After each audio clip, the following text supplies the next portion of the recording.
kalamun qadimul la yumillu sama'uhu tanazzaha an qawlin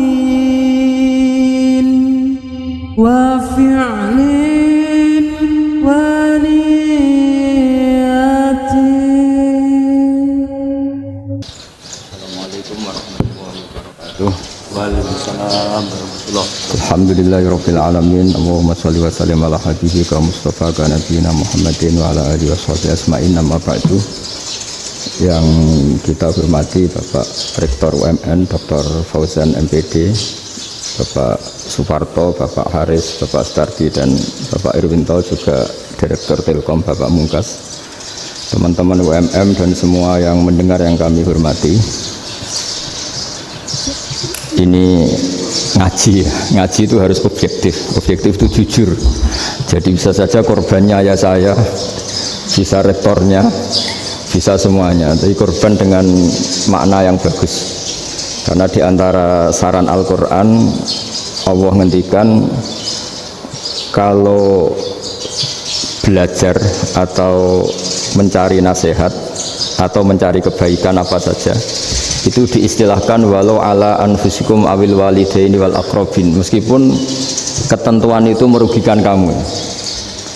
Jadi ketentuan apapun yang merugikan kita, kita harus tetap kaji meskipun itu tidak menguntungkan kita.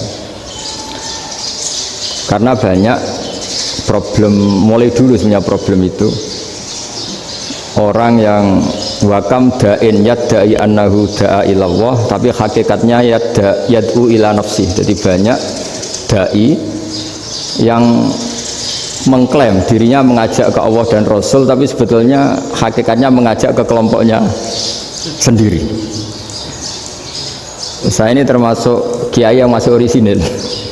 Artinya orisinil gini, suatu saat atau kapan saja saya kok sudah tidak laku jadi kiai, asal Islam jalan tetap senang. Karena nggak penting yang populer saya apa enggak, itu tidak penting, yang penting agama ini tetap jalan. Sama, negara ini harus jalan siapapun presidennya. Ya, ini penting saya utarakan karena perbedaan antara nafsu dan komitmen beragama itu tipis sekali. Sehingga dulu pernah ada cerita, ini bukti keadilan Rasulullah SAW. Pernah suatu saat Nabi itu ngaji, yang ngaji seperti ini. Terus ada pemuda dengan cueknya melewati masjid yang sedang dipakai Nabi ngaji. Singkat cerita semuanya ngomel ya, bergumam. Celaka betul pemuda itu, ada Nabi ngaji kok tidak ikut ya. Tapi Nabi secara besar hati ngendikan, ini ada di beberapa kitab di Fadhailul Kasbi, keutamaan kerja. Kata Nabi, pemuda itu mau mencangkul di lahannya. Jika dia mencari nafkah untuk keluarganya, untuk kebaikannya, maka itu bagian dari ajaranku. Jadi Nabi berbesar hati bahwa kerja seperti itu bagian dari ajarannya. Jadi tidak harus datang ke majelis ngaji. Dan bisa saja yang sedang hadir itu ya orang yang hindari istrinya minta belanja dari ngaji terus benar dituntut belanja kan gitu. Mungkin anak-anak UMM yang kesini daripada tengok-tengok yang Malang bosan jalan-jalan ke Rembang gitu. Nah, jadi nggak mesti benar juga niatnya gitu. Jadi ya sama itu. Jadi kalau di dunia kiai yang masih orisinil itu, nafsu itu benar-benar dilatih. Maka masyhur dalam cerita ada orang perang sama Ali radhiyallahu anhu. Ketika perang ini sangat semangat, tapi ketika orang itu meludahi dan Sayyidina Ali ini tersinggung karena diludahi, Sayyidina Ali langsung angkat tangan, sudah perangnya nggak usah diteruskan karena saya marah sama kamu sekarang demi nafsu karena kamu meludahi saya, padahal saya tadi motifnya demi Allah dan Rasul. Jadi sangat tipis bedanya kita emosi karena diri kita dan emosi karena Allah dan Rasul. Sehingga ketika diludahin ini terus beliau mikir jangan-jangan perang saya karena saya diludahi.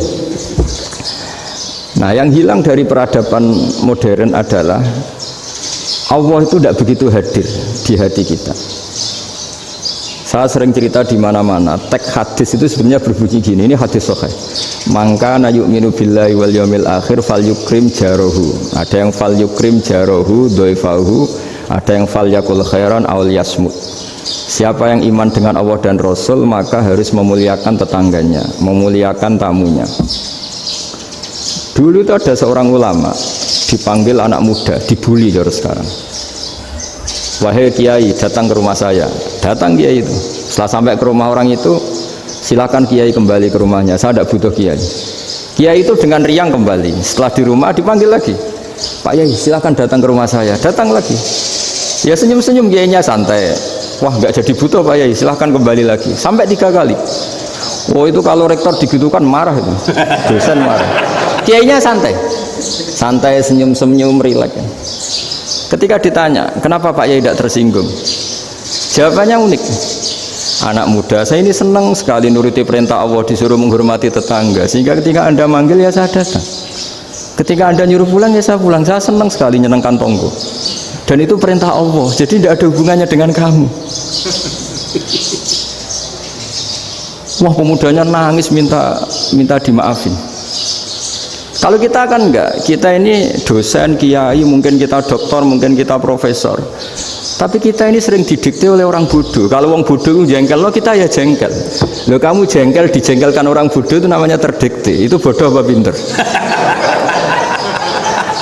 Wah itu tidak pinter sama sekali. Kalau betul-betul kamu pinter, hanya bisa didikte oleh Allah Subhanahu wa ta'ala. Jadi antara hukum Allah apa? Wa ahsin man asa'a ilaika, berbuatlah baik sama orang yang berbuat buruk sama Anda. Itu dikteannya Allah. Kalau dikteannya orang-orang bodoh kayak dimangkel ben mangkel, terus kamu mangkel, itu bodoh apa pinter? Nah, problem kita kekinian adalah wong pinter, wong bodoh itu podo-podo bisa didikte oleh sekelilingnya. Terus karuan wataknya perempuan seperti itu, wataknya anak-anak seperti itu, kita didikte. Anak-anak jengkelin kita mangkel, berarti kita didikte oleh orang bodoh. Makanya agama itu unik, kadang ngendikan wa ahsin man asa'a ilaika, kadang wasil man qata'aka, sambunglah orang yang memutus kamu. Karena dengan demikian kita hanya didikte oleh Allah Subhanahu wa ta'ala, bukan didikte oleh hukum sosial. Cara Jawane nak ngapiki tangga sing apik akeh tunggale. Berbuat baik sama yang berbuat baik pada kita itu, mbok orang fasik ya seperti itu, maling ya seperti itu, sama. Tapi kalau berbuat baik sama orang yang berbuat jelek sama kamu itu baru luar biasa. Dan memang teksnya hadis wa ahsin man asa'a ilaika, berbuat baiklah sama orang yang berbuat buruk sama kamu. Jadi nggak boleh orang didikte. Makanya ngaji di sini diantaranya saya akan cerita dalam sebuah hadis sahih, dalam hadis hasan yang diriwayatkan Imam Tirmizi, ada kalimat dari Rasulullah SAW, dawe Nabi, la takunu imma'atan taquluna in ahsanan nasu ahsanna wa in zalamu zalamna walakin watti'u anfusakum in ahsanan nasu an tuhsinu wa in asa'u alla tazlimu. Kamu jangan jadi orang yang mudah diombang-ambingkan oleh orang sekeliling kamu, yaitu kamu mengatakan jika orang baik ke saya akan baik, jika orang buruk ke saya juga akan membalas buruk. Itu namanya Anda didikte. Tapi berkomitmenlah kamu akan berbuat baik meskipun orang lain berbuat buruk. Nah sekarang logika sosialnya begini, kalau di Indonesia itu ada 1000 kiai, ada 1000 profesor yang ingin membenahi Indonesia, rata-rata orang awam itu semau gue, terus mereka mendikte kita, perilakunya nggak simpatik, perilakunya jengkelin, terus 1000 profesor ini ikut jengkel, itu kira-kira jadi solusi apa goblok bareng? Sama 1000 kiai ini ikut jengkel, ini jadi solusi apa goblok bareng? Goblok bareng. Nah problem sekarang kita ini biasa didikte orang bodoh. Nah makanya ciri khas orang muslim itu kata Nabi, mangkana yu'minu billahi wal yaumil akhir, jadi baik tetangga karena perintahnya Allah dan Rasul. Pentingnya apa? Bedanya karena berbuat baik ini perintahnya Allah, mbok tonggo apik lah kita tetap apik karena perintahnya Allah dan Rasul. Begitu juga dengan hubungan dengan istri, dengan anak, mbok bojomu lagi cerewet lah ya tetap apik. Karena dengan cara itu kita hanya tunduk kepada Allah dan Rasul. Tapi kalau kamu, istri saya kalau baik ya saya baik, kalau enggak ya enggak, berarti Anda didikte oleh perilakunya dia. Itu latihan, ya kalau dalam bahasa pondok latihan jadi wali itu yang paling berat itu. Nabi itu kalau sama orang munafik itu sabarnya Masya Allah. Padahal Nabi pirsa kalau orang itu orang munafik. Karena dengan cara seperti itu, bahwa kebaikan Nabi pada seseorang itu atas perintahnya Allah dan Rasul, bukan atas nama servis. Kalau Nabi hanya baik kepada Abu Bakar, itu mungkin orang bilang, wis adune wong Abu Bakar baik sama Nabi. Tapi kalau Nabi baik sama orang munafik, Abdullah bin Ubay bin Salul, itu kalau nggak perintahnya Allah dan Rasul itu nggak bisa. Nah ini cobalah berlatih seperti itu sehingga kita tidak mudah didikte. Ya saya ulang lagi, nggak mudah apa? Didikte. Maka di antara kebaikan Allah dan Rasul adalah bahkan orang dolim saja diberi jatah rahmat. Makanya tadi seperti mukadimah yang dibaca Pak Haris tadi, agama ini rahmatan lil alamin. Orang yang dolim saja dapat jatah apa? Rahmat, apalagi yang soleh. Nah kemudian yang perlu dicatat, kenapa kita menjadi enjoy dengan Islam? Islam itu adalah agama yang tidak didikte oleh materi. Jadi kalau Anda ingin makan enak, mungkin kalau pikiran kebanyakan orang, anak-anak muda yang milenial, yang gaul, ingin makan enak ya makan yang disukai. Misalnya sate atau bakso Malang atau apalah. Kalau orang-orang yang jadi wali nggak gitu cara berpikir. Ini yang masih orisinil. Ditanya, ini dunia baru kesulitan makanan, baru resesi. Cara makan enak gimana? Jawabannya lucu. Ya gampang, idamuhu alju.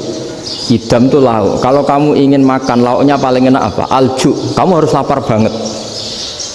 Sampai kalau puasa itu melihat tempe itu wah luar biasa. Tapi kalau kamu nggak puasa, air putih itu nggak menantang. Tapi kalau puasa, tempe air putih itu menarik dan Anda tetap lahap. Apa? Karena lauk terbaik adalah alju, yaitu lapar. Nah tapi kita ini enggak, kita ini kayak orang bodoh. Kayak orang bodoh tadi, profesornya makan nyaman ya kalau sesuai selera. Nah itu kan sama dengan anak-anak ABG. Anak ABG itu makan lahap ya kalau yang disukai. Lalu bedanya apa ABG sama profesor? Kalau cara berpikir masih sama kan itu. Kiainya juga gitu. Kiai makan enak kalau yang disukai, kalau enggak. Lalu bedanya apa kiai sama orang awam? Orang awam juga gitu, makan lahap ya kalau yang disukai. Nah ternyata perilaku kita ini yang pintar sama yang bodoh sama maksudnya. Kalau kamu ingin berkasta lebih baik, itu cara makan enak itu apa? Idamuhu alju'. Lauk terbaik adalah karena kita sangat lapar. Makanya masyhur dalam cerita-cerita tarikh sirah nabawiyah, Nabi diberi hadiah, beberapa hadiah. Di antaranya ada yang diterima, ada yang enggak. Termasuk yang dikembalikan itu dokter. Ada seorang raja memberi hadiah Nabi dokter Tobit. Itu sama Nabi dikembalikan. Karena dokter ini sudah lama kumpul Nabi itu nggak pernah sakit. Akhirnya dokter ini putus asa, ini nggak perlu diobatin. Ketika ditanya, kenapa ya Rasulullah engkau tidak pernah sakit? Karena kita ini kaum, kita ini komunitas masyarakat yang tidak akan makan kecuali lapar. Dan kalau sudah makan berhenti sebelum kenyang. Jadi sederhana sekali pengobatan zaman Nabi. Sebagian besar penyakit itu pasti disebabkan kita ceroboh dalam hal makan. Sudah ngerti kalau durian masalah, kalau makan durian ini nggak kehitung gitu. Apalagi kalau gratisan itu tambah banyak. Gitu. Pola tidur juga gitu kata Nabi. Dan kita tidak tidur kalau tidak sangat ngantuk. Nah, itu namanya orang-orang soleh yang sudah ada didikte materi. Kalau yang didikte materi kan bisa tidur nyenyak kalau kasurnya enak, AC gini-gini. Sebenarnya enggak, tidur enak itu ya kalau sangat ngantuk. Mbok di gudang, mbok di bis, kalau sangat ngantuk ya semuanya ya enak. Sama, mbok lapar, mbok hanya tempe, tapi kalau sangat lapar itu ya enak. Nah ini ilmu yang mulai hilang, ilmu-ilmu yang mulai hilang. Nah, cara ibadah juga gitu. Kita ini kan, saya ini punya bapak kiai, mbah kiai, punya guru yang sangat alim ya seorang kiai Memun. Itu dulu kita pengkaji ilmu itu tidak pernah tahu bedanya NU dan Muhammadiyah. Karena dulu Mbah Darwis itu Kiai Dahlan itu dulu ngajinya bersama Mbah Hasyim ketika di Indonesia yang ngaji Mbah Soleh Darat. Mbah Soleh Darat itu dulu ngajinya sama buyut saya ke-6 namanya Mbah Soleh Asnawi di Kudus. Mbah Soleh Darat itu dulu alim-alimnya orang Jawa ya Mbah Soleh Darat. Soleh bin Umar. Tempatnya di Semarang, tapi beliau itu sebenarnya orang Jepara yang dekat Kudus. Setelah di Mekah, Mbah Hashim ini mondoknya ya, mulazimnya ke Syekh Mahfud Termas, tapi sesekali ke Syekh Khotib Minangkabau. Nah yang Mbah Ahmad Dahlan lebih sering ke Syekh Khotib Minangkabau, sesekali ke Mbah Mahfud. Singkat cerita, karena Syekh Khotib Minangkabau sudah modern ya, terlibat organisasi dunia. Pas itu beliau pengagum Muhammad Abduh, pengagum Rasid Ridho, sehingga bawaannya Mbah Dahlan itu lebih pergerakan karena beliau lebih mengidolakan Syekh Khotib. Nah Syekh Khotib sendiri sebenarnya orang Minangkabau, jadi beliau namanya Muhammad saja sebenarnya. Jadi menantunya orang Arab. Oh itu dicibir mertuanya ini karena punya mantu orang Jawa, orang ndak Arab. Singkat cerita terus si mertuanya bilang gini, kamu jangan pernah bilang kalau orang Arab itu mansa kanal Arab, orang yang bertempat di Arab. Walakin mantakallama bi arabiyyin fasihin, tapi orang bisa ngomong Arab secara fasih. Singkat cerita, kalau kamu tidak percaya, nanti suatu saat menantu saya kalau Jumatan, tidak usah kamu kasih tahu, langsung suruh jadi khotib. Nggak usah kamu kasih tahu, sarannya nggak usah kamu kasih tahu. Kalau sekarang kan enggak. Kalau dosen mau jadi khotib kan mengumpulkan materi dulu. Lucunya diantara materinya itu dari TV, makanya jadi ribet kan khutbah sekarang. Kalau musim corona ya akan ngomong corona, musim apa yang ngomong apa. Jadi lagi-lagi didikte oleh media. Sebenarnya kalau ngomong kan sesuai kebutuhan umat, ini obatnya apa.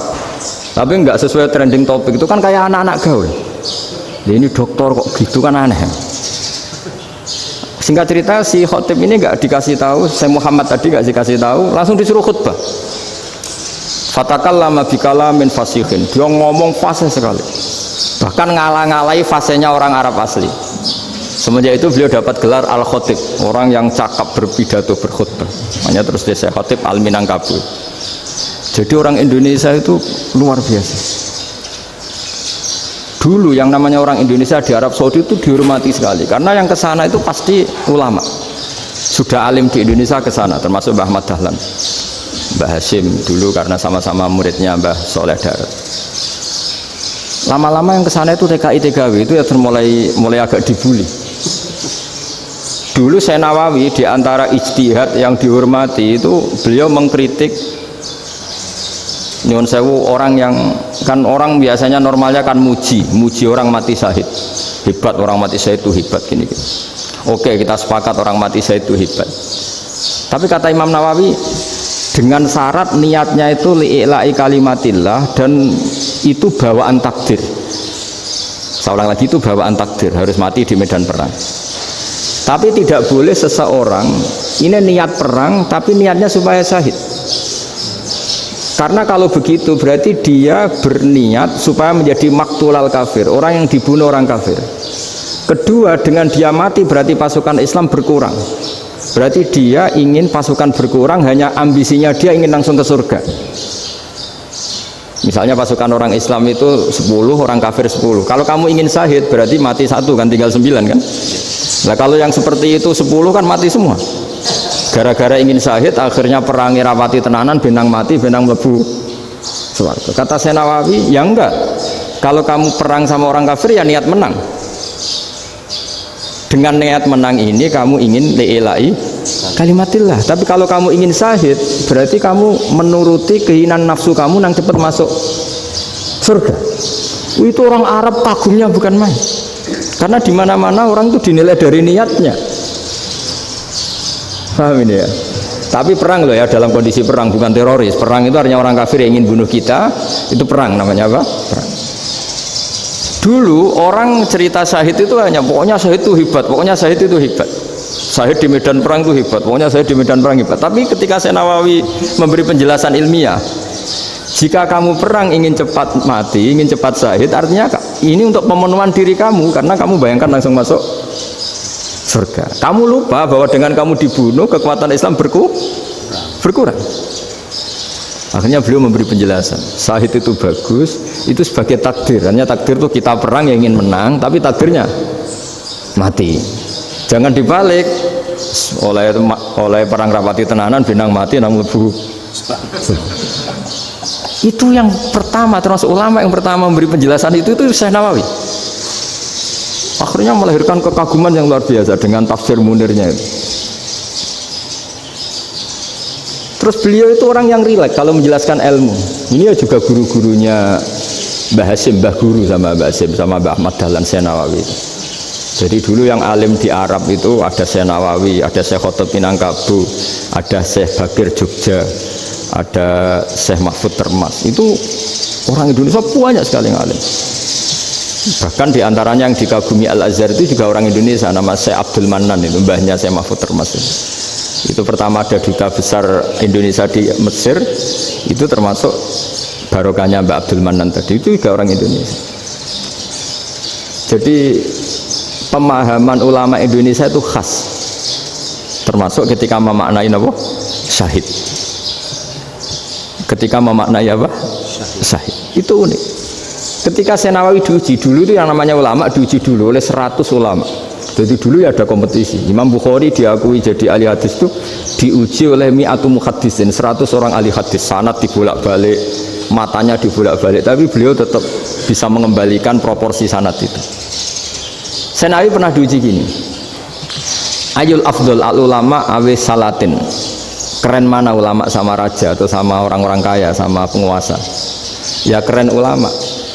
Terus dibully sama orang. Tapi setahu saya banyak ulama yang ngantri di rumahnya raja, tapi saya tidak tahu melihat raja antri di rumahnya ulama. Kan kebanyakan kan mungkin ustadz atau kiai yang antri ngajukan proposal kan enggak. Nah, kalau raja kan enggak pati itu, malah enggak usah antri, kiainya sudah nyambut sebelum datang. Jawabannya lucu Syekh Nawawi itu, dan yang tanya itu langsung diem. Ya karena ulama itu tahu fungsinya uang, sehingga cara nyari sampai seperti itu. Sementara raja-raja itu tidak tahu fungsinya ilmu, makanya tidak pernah sowan ulama. Sehingga jadi ya dianggap enteng saja. Ulama kan tahu fungsinya uang, tahu untuk pondok, tahu masjid. Sementara raja tidak tahu fungsinya ilmu. Jadi itu khas Jawa ya. Khas Jawa, khas Indonesia. Apa-apa yang menurut orang banyak dengan tanda kutip itu buruk atau baik, itu orang Jawa menafsirkan tuh gampang saja. Sehingga semenjak itu Jawa itu dipandang betul. Saya punya kitab namanya Qadhayal Haji wal Umrah. Itu terbitan Hayatul Ulya Arab Saudi milik Wahabi. Itu diantara fatwa yang dipakai untuk solusi muskilatul haji, problem-problem haji kekinian. Itu fatwanya syekh-syekh yang dari Indonesia, termasuk Syekh Khotib Minangkabau, Syekh Nawawi Banten, Syekh Bakir Nur Jogja. Misalnya begini, dalam fatwa-fatwa yang menyulitkan kita ya, sampai sekarang jadi perdebatan. Ketika Safa dan Marwah itu dengan batas tertentu, saya ulang lagi dengan batas tertentu, mau tidak mau atas nama kebutuhan, itu kan butuh perluasan. Karena kalau naik turun itu mudah disepakati ulama. Jadi misalnya gini ya, saya punya tanah seluas ini, pasti orang akan mengatakan sampai bawah ya tanah saya, sampai atas tanah saya. Itu mujma' alaih, itu disepakati. Sehingga Nabi ngendikan al-Ka'bah min tuhumil ardi ilas sama Ka'batun. Ka'bah sampai ujung bumi sampai ke aras semuanya Ka'bah. Sehingga tidak ada perdebatan ulama ketika Masjid Haram ditingkat, kemudian yang di atas sholat tetap dia menghadap Ka'bah, tidak harus diluk melihat di bawah, enggak, karena Ka'bah sampai langit. Sama tanah Anda kamu tingkat sampai 10, enggak ada tetangga protes karena bawah sampai atas tanah Anda. Tapi kalau diperluas, tanah Anda kamu luaskan setengah meter saja atau 3 cm saja, iso geger mbek tonggo. Karena di mana-mana batas itu ya tadi, kalau atas bawah miliknya, kalau samping enggak. Pertanyaannya, perluasan Mina itu ke samping. Perluasannya Matof yang Mas'a itu juga ke samping. Geger kan ulama dunia. Bagaimana hukumnya Mina Jadid? Mina yang diperbarui atau Mina yang diperluas. Itu diantara rujukan baik yang membolehkan maupun yang menentang.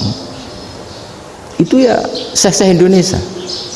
Itu original tuh. Saya punya kitab original terbitan Hayatul Ulya, kira-kira ya kemenaknya Arab Saudi kalau di Indonesia itu. Itu yang dirujuk dawuh Syekh Nawawi, dawuh Syekh Khatib Minangkabau. Karena apa? Ada logika khas Jawa. Misalnya begini. Meskipun saya tidak perlu fatwa Mina jadid sah apa enggak, memang jadi perkhilafan ulama. Misalnya kampung ini dinamai Mina. Pertanyaannya gini, tanah yang di samping ini bisa milik Anda apa enggak? Ya bisa Gus kalau dibeli atau dihibahkan.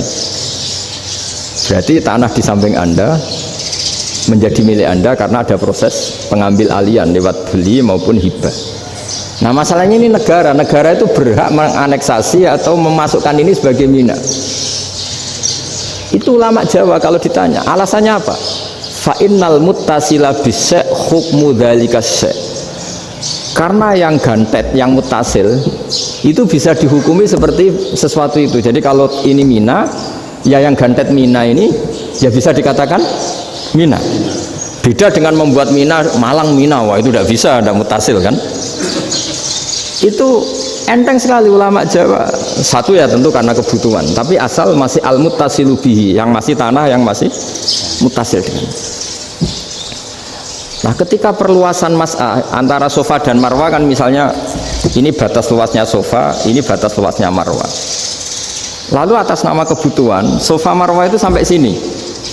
Sampai agak meluas ke sini. Itu geger Arab Saudi. Wah, ini gimana?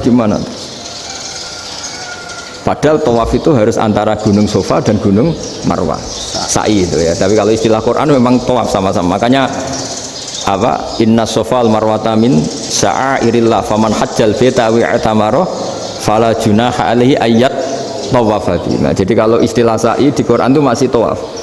Karena harus ada, kalau bisa lah, bukan harus. Kalau bisa memang harus ada unsur muternya. Kita kalau sa'i kan dari sini Sofa sampai sini Marwah, terus kan agak muter ke sini, kan agak membentuk lingkar. Nah, makanya Quran tetap mengistilahkan apa? Tawaf. Jadi bukan sini ke sini terus sini ke sini kan enggak, tapi sini sampai sini terus muter kan, terus sini. Jadi antara setar dan selama ini prakteknya kan gitu ya. Sofa ngambil sini, terus ke sini, terus agak muter. Nah, karena ada unsur agak muter ini terus orang menyebut apa? Tawaf. Tapi itu bukan syarat sah, ini cerita ideal. Saya ulang lagi ya. Gunung Sofa itu puncaknya atau pucuknya kalau dalam bahasa Jawa itu ya hanya segini, ini sampai sini. Nah, kelompok Islam yang fikih keras nggak boleh diperluas karena Allah memilih tempat ini itu spesial, jadi nggak boleh ke yang lain. Tapi ketika kebutuhan mendesak, mau tidak mau harus diperluas. Itu jawabnya Kiai Jawa lucu. Gunung sing ketok itu sing dhuwure tok, sikilane luwih ombo. Jadi karena kan gunung kan bentuknya gini. Nah, sofa yang kecil itu yang atasnya, tapi sikilannya sini kakinya lebih luas. Jadi boleh perluasan asal tidak melebihi kakinya. Nah, dihitung ya lebih luas. Jadi Kiai Jawa itu kayak wong delok gunung Penanggungan, kayak gunung Arjuna. Di mana-mana puncak gunung itu lebih kecil timbang kakinya. Artinya diperluas ini bukan berarti tidak di sofa dan tidak di, nah, itu khas Kiai Jawa. Jadi jangan kira orang Jawa itu tidak hebat sekali. Termasuk perkembangan hotel di Arab Saudi. Itu dulu sebelum ada hotel, buyut saya kelima atau keenam dulu haji, namanya Badur Rahman. Itu kalau mau ingin apa ya, menghindari terik matahari itu masuk gua. Itu masuk gua itu hanya separuh badan, kakinya di luar. Jadi jangan bayangkan kalau gua di Indonesia kayak gua Akbar di Tuban orang bisa masuk jalan-jalan, enggak. Gua di Arab itu kayak cepitan batu, tidak sampai masuk. Sehingga kepalanya dimasukkan, kakinya masih kena matahari, saking panasnya Arab Saudi. Sehingga dalam bayangan hijrah ketika Nabi bersembunyi di gua Sur, itu kata Abu Bakar, kalau orang kafir melihat kakinya pasti melihat kita, karena nggak bisa masuk penuh. Jadi orang itu mau dempes tok. Sehingga ya kira-kira luasnya gua paling segini. Makanya guyonannya kiai-kiai itu untung nggak kayak gua Indonesia. Kalau kayak gua Indonesia laba-labanya capek karena luas sekali.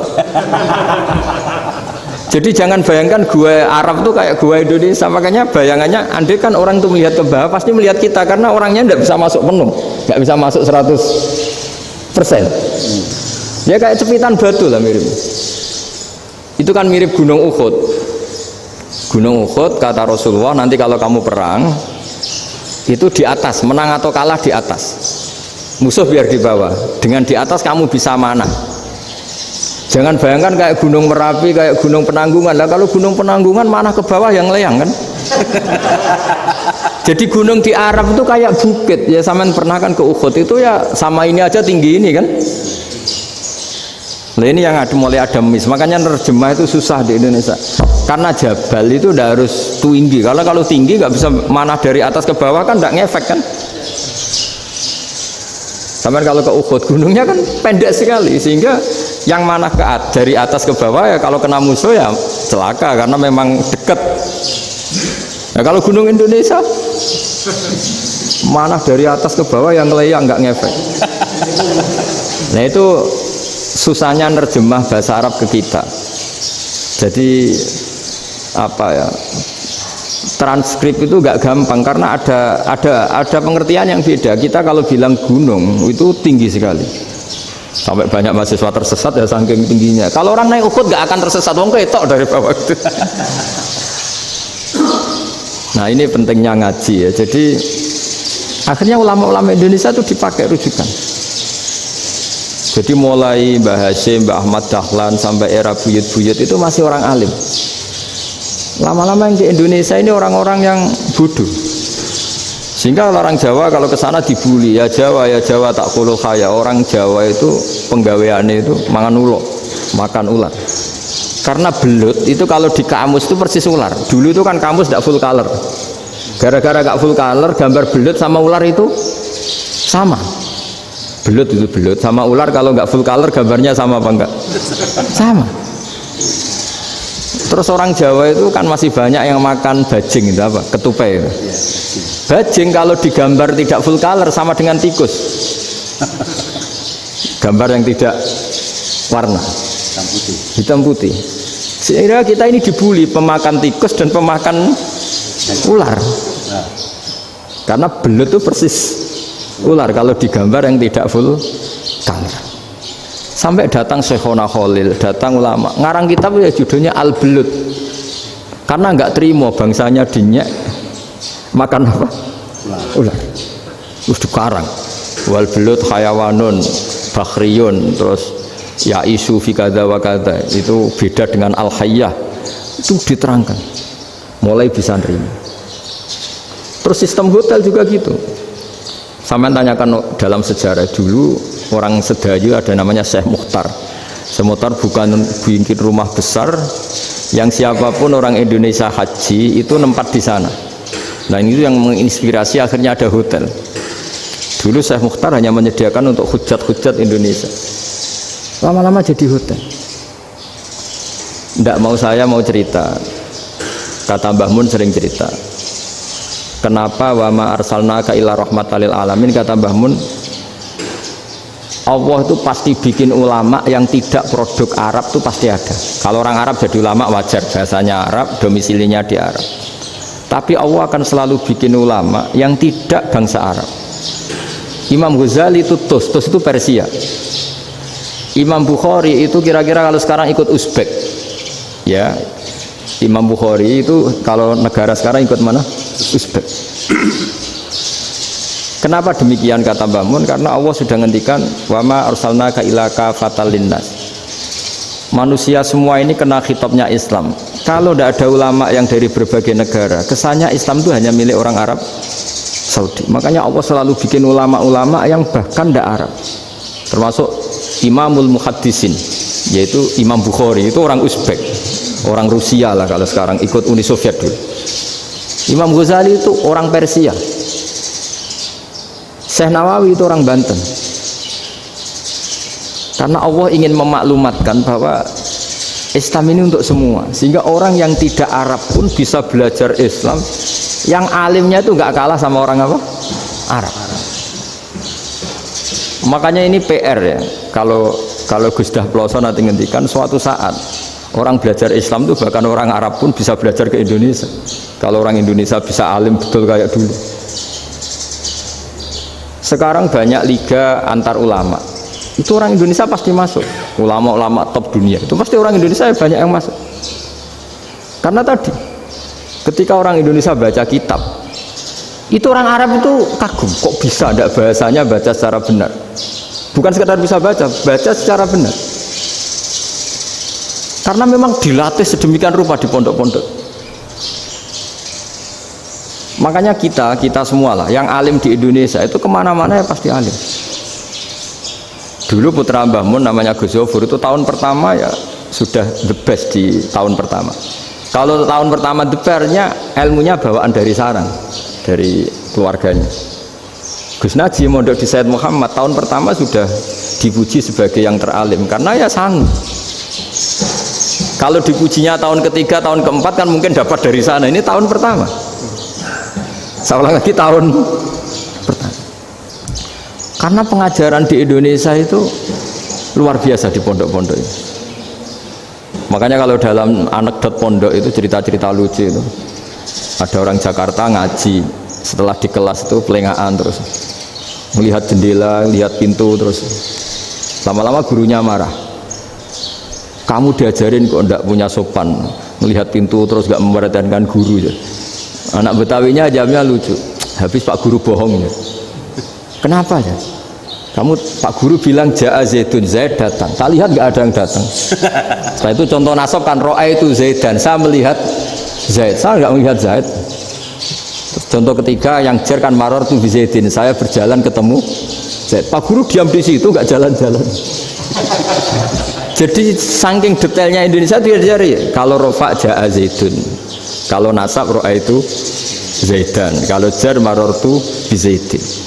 Nah si murid Betawi ini karena pertama sekolah ngiranya gurunya itu cerita Zaid datang, makanya dia lihat pintu terus, mana katanya datang kok enggak datang-datang. Nah dengan latihan seperti itu kemungkinan orang Indonesia salah itu kecil karena memang dilatih betul.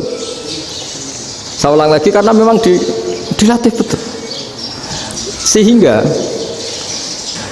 ketika orang Indonesia ini yang cerita seorang wartawan, ini kisah nyata. Kalau ini tidak anekdot, kisah nyata. Ada wartawan internasional meliput Ramlah itu di Gaza, di Palestina. Wartawan Indonesia ini hanya bisa bahasa Inggris. Dijak ngomong bahasa Arab, terus dia bilang saya tidak bisa. Saya tidak bisa, saya bisanya ngomong Inggris. Tapi apa yang terjadi setelah sholat, si Indonesia ini jadi imam pakai sholat jariyah lagi.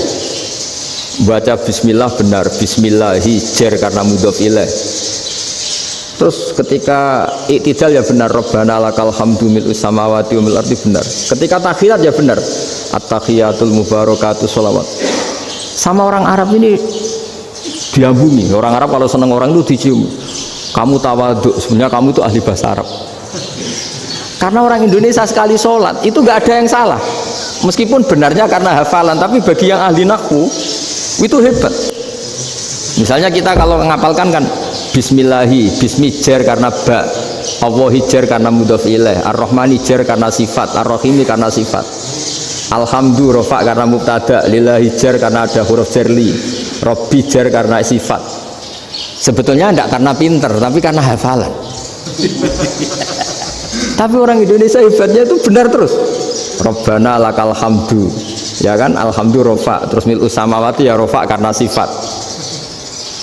Sehingga terus orang Indonesia kalau sholat di Timur Tengah itu dipuji karena makhrajnya ya benar, rofa nasabnya juga benar.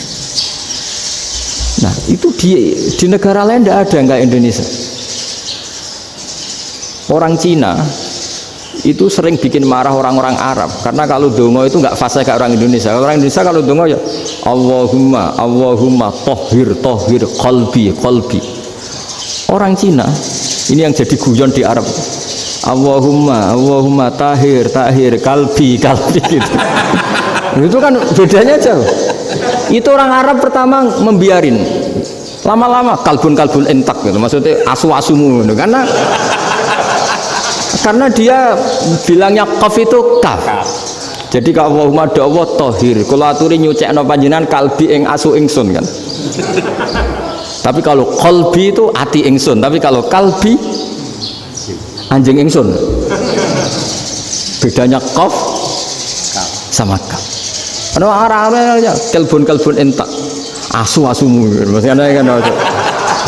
Tapi padahal orang Cina itu paling dilihat teksnya ya pakai qaf. Orang Indonesia enggak, mulai kecil dilatih sak fase-fase. Sampai ya sulit betul latihan Fatihah itu. Kalau di Kudus malah sampai 3 bulan Fatihah itu. Sampai at-tahiyyatu, kurang bersih. At-tahiyyat sampai gitu. Sampai ada cerita itu orang dipanggil maftuhin itu enggak melengak, harus maftuhin. Baru melengak. Tapi barokahnya itu orang Indonesia kalau dongo memang benar-benar Allahumma tohir qalbi. Ya Allah sucikan hati kami, bukan tahir kalbi. Karena sekali jadi kaf itu maknanya anjing saya. Ya Allah sucikan anjing. Jadi ini orang Indonesia. Jadi kata Mbah Mun, dawe Mbah Mun, illaka fatal linnas, bahwa agama ini milik semuanya. Itu diantara bukti Allah menghendaki atau mendesain Islam seperti ini, orang yang belajar di Indonesia itu pengetahuannya Islam, pengetahuannya tentang Islam itu tidak kalah sama yang belajar di Al-Azhar, sama yang belajar di Arab Saudi. Makanya ini PR-nya UMM, PR-nya IAIN, PR-nya UIN. Bisa enggak sealim mereka dalam bahasa Arab? Nah, bahasa Arabnya mau man anta, ana zaidun. Jangan sampai, karena kita di sana ini kadang dibully. Orang Arab tuh kalau bully kita, sampai tak kasih cerita. Itu ngawurnya Masya Allah. Kata dia, ada anak orang Indonesia haji. Si anaknya orang Indonesia dijotos sama anaknya orang Arab. Dijotos, dipukul. Sehingga cerita terus si orang Indonesia nggak terima, anaknya yang orang Arab dipukul. Yang balas bapaknya. Orang Arab tanya, lima ada dorobta ibni, kenapa kamu mukul anak saya? Itu orang Indonesia bahasa, wah aku biasa. Jadi hanya bilang gitu. Artinya anak saya dihada ya maka tak ada. Arabnya gitu. Anak saya dipukul maka saya balas mukul. Itu orang Arab mantuk-mantuk oh gitu. Paham? Suatu saat ada orang Indonesia itu sama orang Arab itu dilus-lus itu ya digini-giniin.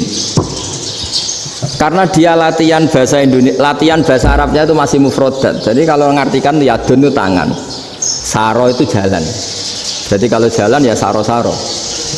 Roksun itu kepala, ana itu ingsun. Jadi karena dia nggak ngerti penggunaannya, itu bahasa Arabnya itu yadun anta. Jadi bukan yaduka tapi yadun anta. Berarti tangan kamu.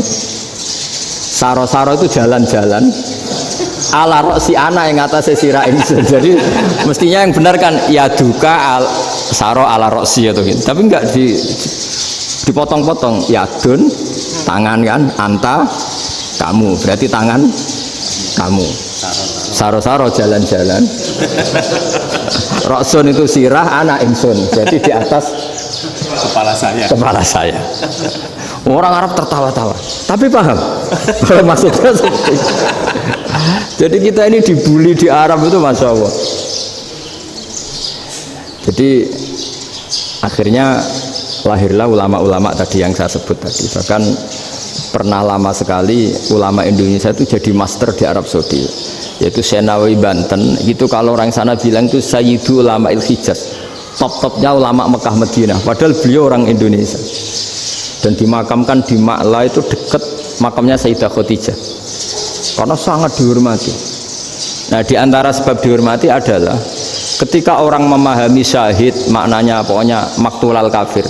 Syahid itu adalah orang yang kalau perang itu mati di medan perang. Itu Imam Nawawi merinci secara detail. Kalau dia perang supaya tujuannya mati syahid cepat ke surga, berarti dia nuruti hadzun nafsi, ingin cepat ke surga.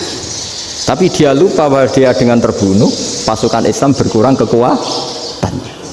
Maka syarat perang yang benar adalah ya ingin menang di mana-mana perang ya lillahi kalimatillah, supaya kalimat Allah itu menang, jangan ingin kalah. Soal dia mati takdir, tapi jangan ingin mati.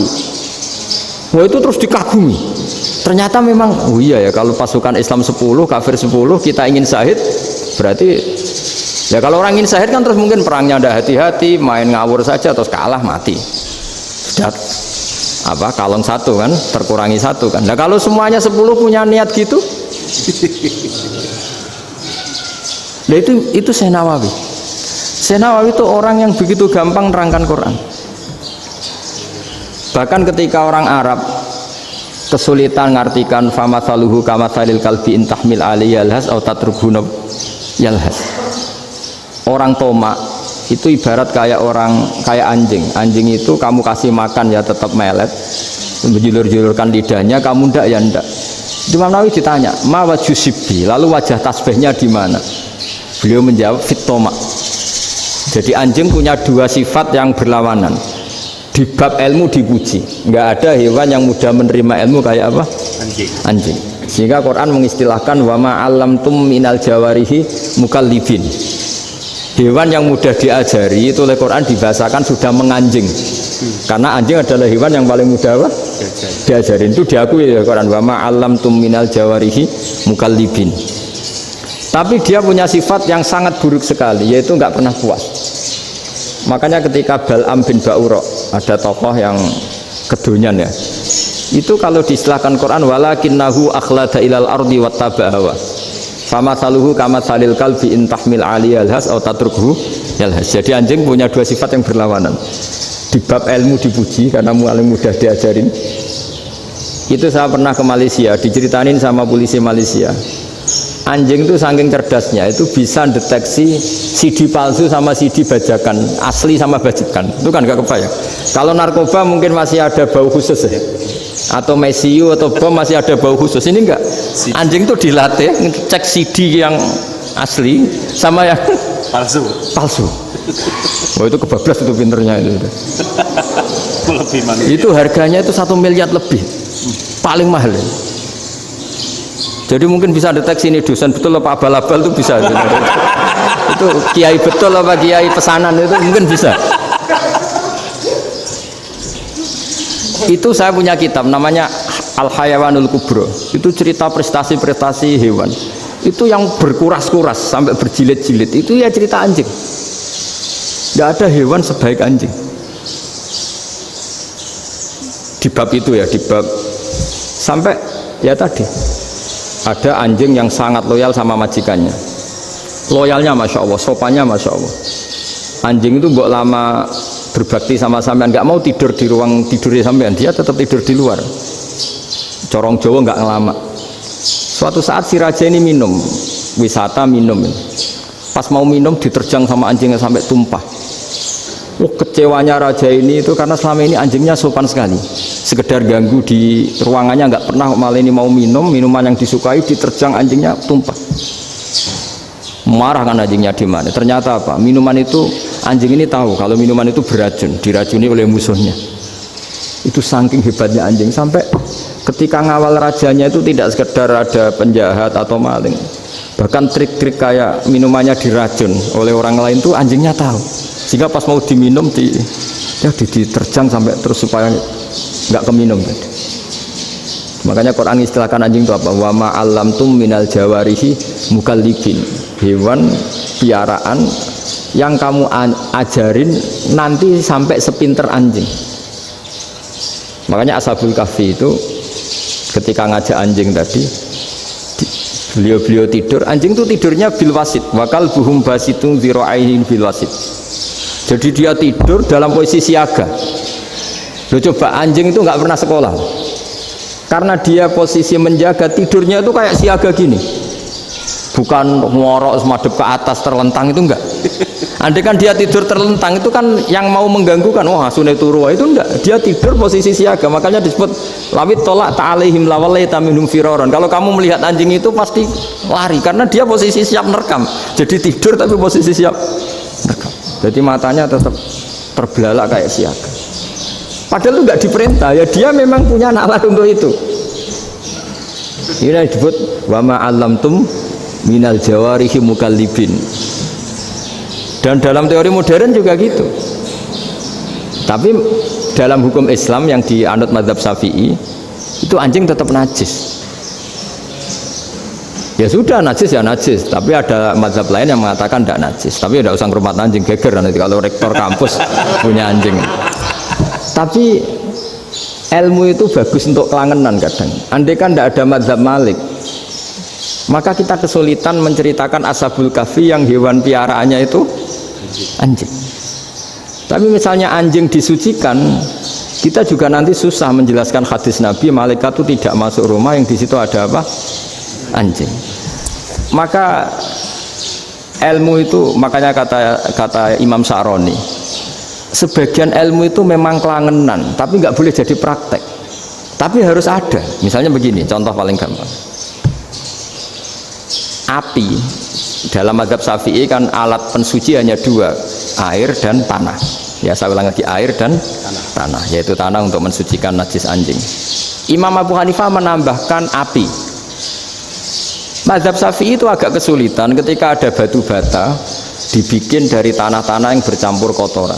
Mazhab Syafi'i akan kesulitan karena di situ ada najis yang jadi materinya bata. Hukumnya gimana kalau nanti dipakai masjid? Tapi barokahnya ada beberapa mazhab. Abu Hanifah mengatakan dan api. Jadi apa tadi air, tanah, api. Alasannya masuk akal. Ketika usatul mukminin, orang-orang mukmin yang ahli maksiat itu sebelum masuk surga, kalau dia dosanya banyak itu dibakar dulu supaya suci. Emas itu untuk memisahkan dengan materi lain juga harus dibakar. Berarti api termasuk alat. Artinya gini, batu bata yang materinya dari tadi najis sekalipun ini menjadi suci karena ngalami pembakaran. Tapi kata Imam Sa'roni, ilmu ini hanya sebagai ilmu. Jangan sampai kalau kamu mau wudhu gak ada air terus membakar diri lah, ini ribet kan. Jadi ilmu itu sebagian memang untuk kelangenan. Karena kita butuh. Andai kan tidak ada mazhab Abu Hanifah, maka kita akan kesulitan pakai bata. Yang kita tahu cara bikinnya kadang di tempat yang kotor, di tempat yang najis. Tapi karena ini ngalami dibakar, maka hukumnya suci menurut mazhab Abu Hanifah. Dan itu sering ulama itu sampai apa? Saya punya kitab fikih namanya Fardul Masail. Pengandaian ada masalah. Jadi masalah itu belum terjadi tapi diandaikan. Misalnya kayak di Texas. Bumi itu bulat bola. Texas itu kalau dibor itu pas Ka'bah. Lalu kiblatnya di mana? Bumi ini kan hanya rubuk-rubuk seperempat. Yang ada arah itu seperempat. Tapi kalau Ka'bah itu sama Texas atau Texas dengan Ka'bah itu lalu kiblatnya mana? Mau sudah bebas arah. Maka ilmu mengatakan mara'ahu muslimuna hasanan fawa indahu hasanun. Kamu jangan nuruti ilmu hakikat tapi nuruti mindset. Kalau mainstreamnya orang banyak seperti itu, mindsetnya orang sana misalnya Ka'bah sana ya ikut sana. Tapi ini tidak mewakili hakikat karena kalau yang 380 derajat itu kan terus ribet. Makanya ini kesulitan di bab-bab fikih. Ya saya ulang lagi, kesulitan di bab-bab fikih. Makanya fikih itu selalu bicara, misalnya gini, ada orang sholat. Saya ulang lagi. Setelah salam pertama dia kentut, itu sholatnya batal apa enggak? Itu lama berdebat. Yang dikatakan rukun sholat itu salam pertama, sehingga orang kalau sudah salam pertama, maka sudah keluar dari sholat. Maka kalau kentut gak apa-apa, wong yang keluar dari sholat itu salam pertama. Tapi lalu pertanyaannya, kenapa Nabi salam 2 kali? Lalu yang kedua gunanya apa? Ribet kan, partai ini kalah pasti kalau ditanya gitu. Tapi kalau ditanya dibalik, sholat itu satu ibadah yang dimulai dengan takbir, yang diakhiri dengan salam. Berarti salam pertama itu pengakhir apa nunggu salam kedua? Pertama, di semua ulama bilang salam pertama. Kalau salam pertama sudah pengakhir berarti pembatalan setelah itu nggak punya efek, nggak punya akibat. Itu kan ribet. Debat fikih itu memang ribet. Fikih itu memang senam otak karena pertanyaannya mirip-mirip seperti itu. Nah, sampean milih mana? Milih salam pertama apa salam kedua? Pasti ulama milih salam pertama. Jadi anehnya fikih itu di situ. Misalnya orang mati, takbir itu berapa kali? 4 kali. Andai kan takbir 5 kali itu batal apa enggak? Satu ulama mengatakan 5 kali itu batal. Karena rukunnya sholat jenazah itu takbir 4 kali. Berhubung ini rukun, kalau nambahi ke 5 berarti menambahkan rukun. Kayak kamu sholat rukuk 2 kali kan batal. Sujud 3 kali batal karena menambahkan apa? Rukun. Berarti kalau takbir 5 kali batal. Tapi pertanyaannya, takbir itu adalah wiridan biasa, sehingga kalau ditambahkan nggak punya akibat batal. Jadi perdebatan ulama itu kadang ya lucu. Kayak kemarin Pak Haris pas pertama ke sini mau ngundang saya, tak ceritain. Dulu sholat jenazah itu pasti mayat di depan. Karena lazimnya sholat jenazah itu mayat di depan. Tapi mulai dulu lama sudah berpendapat, andai kan jenazahnya di belakang pun tetap sah. Fa'innal janazah laisat bi imamin, karena jenazah itu tidak imam. Kenapa harus di depan? Oh, tidak imam kok harus di depan. Itu mulai dulu. Sehingga ketika Arab Saudi pernah mengalami tragedi, ada orang yang dibungkus kayak mayit, ternyata senjata. Setelah di dekat Ka'bah dipakai. Dulu tragedi tahun berapa itu? Pokoknya pernah ada tragedi itu. Semenjak itu Arab Saudi kalau ada orang mati tetap di kamar mayit, terus ada sholat jenazah. Padahal mayitnya di belakang yang jamaah. Jadi meskipun kita tidak akan bikin ajaran baru jenazah di belakang, ya tidak keren, kasihan kan, tetap biasanya di depan ya di depan. Tapi meskipun jenazah ini di depan, kita tetap berpendapat andai kan di belakang tetap sah, tapi nggak usah dipraktekkan. Nah, pentingnya ilmu ini begini, saya misalnya di Rembang, boleh nggak nyolati ghaib jenazah yang di Surabaya? Boleh kan, padahal yang kita solati di belakang. Jadi ilmu itu penting, cocok tidak cocok, nama ilmu itu penting. Terus ada gini lagi pertanyaan di fikih. Memang saya sengaja akan ngaji fikih. Kalau ngaji intelektualitas orang Muhammadiyah juara lah. Tapi ini ngaji fikih. Ada orang sarongnya itu pas sampai lutut. Kalau berdiri lututnya tertutup. Tapi nanti kalau ruko agak jengking lututnya terbuka.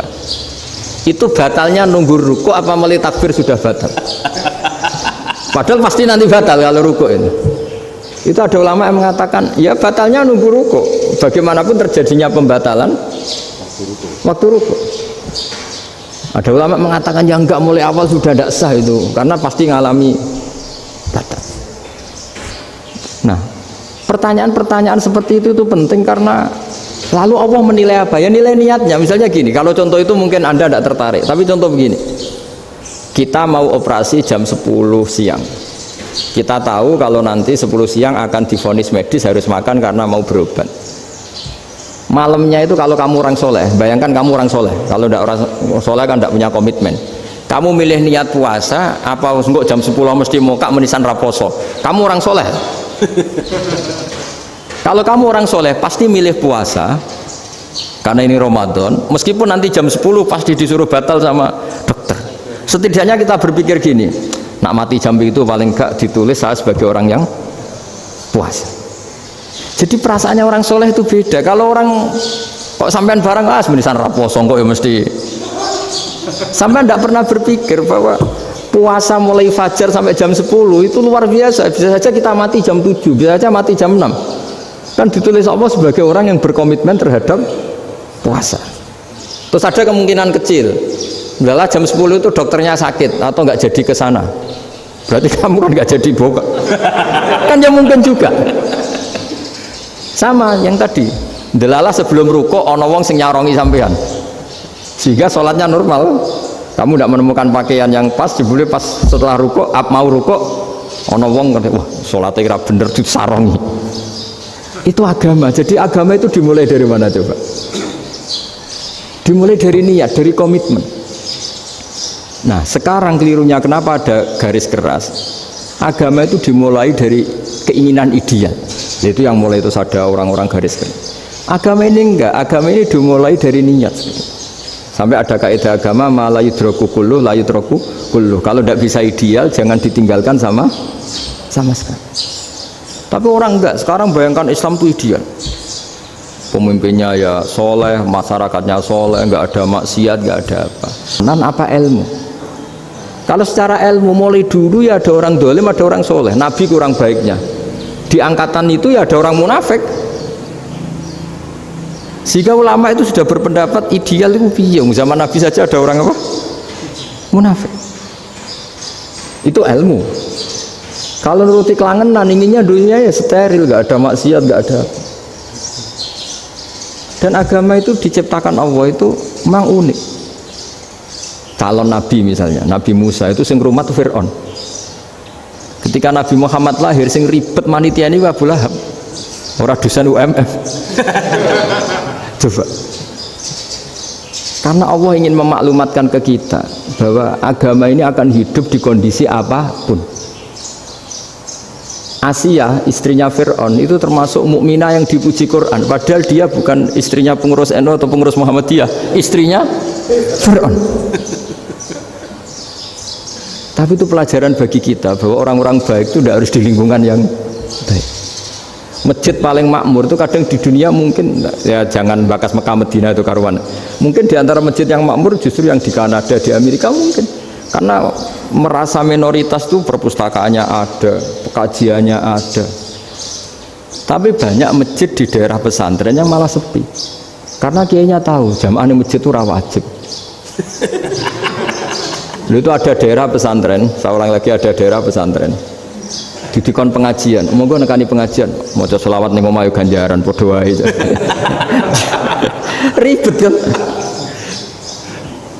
Mau dibantah itu benar, mau dibiarin merusak tatanan. Jadi saya mohon sekali ya, jadi ilmu itu diperbandingkan supaya perbedaan-perbedaan itu biasa. Dulu Imam Malik itu punya murid namanya Imam Syafi'i. Itu dalam banyak hal itu perbedaannya tajam sekali. Ya saya ulang lagi, dalam banyak hal itu perbedaannya tajam sekali. Misalnya begini, ini terakhir percontohan saya fikih, nanti dikaji sendiri. Ada seorang A'rabi, Ja'a A'rabiyun, ini di hadis sahih diulang-ulang di semua Al-Kutubus Sittah ada peristiwa ini. Ja'a A'rabiyun ila Rasulillah sallallahu alaihi wasallam faqala ya Rasulullah ahlaktu. Qala wa ma ahlakaka? Qala wa qatu imraati fi nahari Ramadan. Ya Rasulullah, saya ini orang yang rusak. Kenapa? Saya ini hubungan intim sama istri saya ketika masih siang Ramadan. Singkat cerita orang ini dihukum berat sama Nabi. Hukumannya adalah karena dia membatalkan puasa ketika dengan hubungan intim. Sama Nabi dihukum, kamu harus merdekakan budak. Wah, tidak mampu ya Rasulullah, saya tidak punya budak. Jadi ini bukti bahwa agama ini sangat sosial, sehingga sebagian kafaroh harus memerdekakan budak. Kamu kalau gitu puasa 2 bulan, yang baru puasa 2 hari aja kecelakaan malah disuruh puasa 2 bulan. Ya sudah, kamu ngasih makan 60 orang miskin, saya ini orang paling miskin. Kok ini jadi sudah miskin, agak hiper lah orangnya, memposo-poso kok gitu. Itu kata ulama, kalau orang Jawa nggak mungkin makanannya tempe mendoan, nggak mungkin itu. Di Jawa itu nggak mungkin lah ada orang batal puasa karena hubungan intim. Ada istrinya nggak cantik, cerewet, sang lanang mangane mendoan, itu tidak mungkin, kecelakaan itu tidak mungkin. Tidak mungkin itu. Tapi kalau Arab mungkin karena makanannya daging. Singkat cerita, terus pertanyaannya gini, kalau batal biasa itu kan bayarnya puasa 1 hari. Kalau batal, tapi kalau batal pakai hubungan intim, pakai jima kalau dalam bahasa fikih, itu kafarohnya berat, yaitu merdekakan budak atau puasa 2 bulan berturut-turut. Pertanyaannya gini, jima istri itu boleh loh tidak zina. Seorang jima istri itu boleh loh tidak zina. Itu kan hukumannya berat. Nah terus Imam Malik berpikir kalau gitu tidak harus jima dong. Poso-poso, ora ono uzur, ora ono apa terus nyate. Esuk mangan bakso. Tanpa ada alasan syar'i. Hukumnya harus sama dong, karena jima hukumnya boleh, berarti semua iftar, semua pembatalan puasa yang tidak ada udzur syara' maka hukumnya sama, yaitu sanksinya sama. Masuk akal enggak? Masuk akal dalam mazhab Imam Malik. Dalam mazhab Syafi'i enggak. Mulai dulu jima itu beda. Kayak mertamu nih gone wong, mangan itu oleh, tapi nak nggo bojomu nggo jima niku wis nemen ngawure lah. Tetep beda. Dari Imam Syafi'i itu pokoknya beda, jima sama makan itu beda. Lah ya terus lah. Setelah itu terus ada pertanyaan. Bagaimana kalau makan dulu baru jima?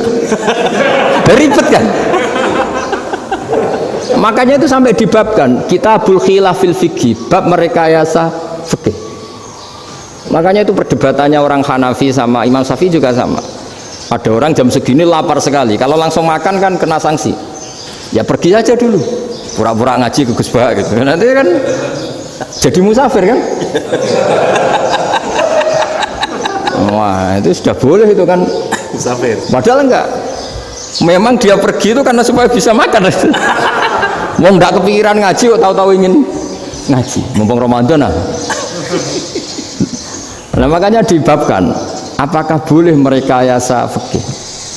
Tapi fikih bisa apa coba? Dengan status kamu musafir, ya memang boleh iftar, boleh berbuka. Nah itu terus jadi terus perdebatan ulama menyangkut fikih. Karena memang masalah furu'iyah.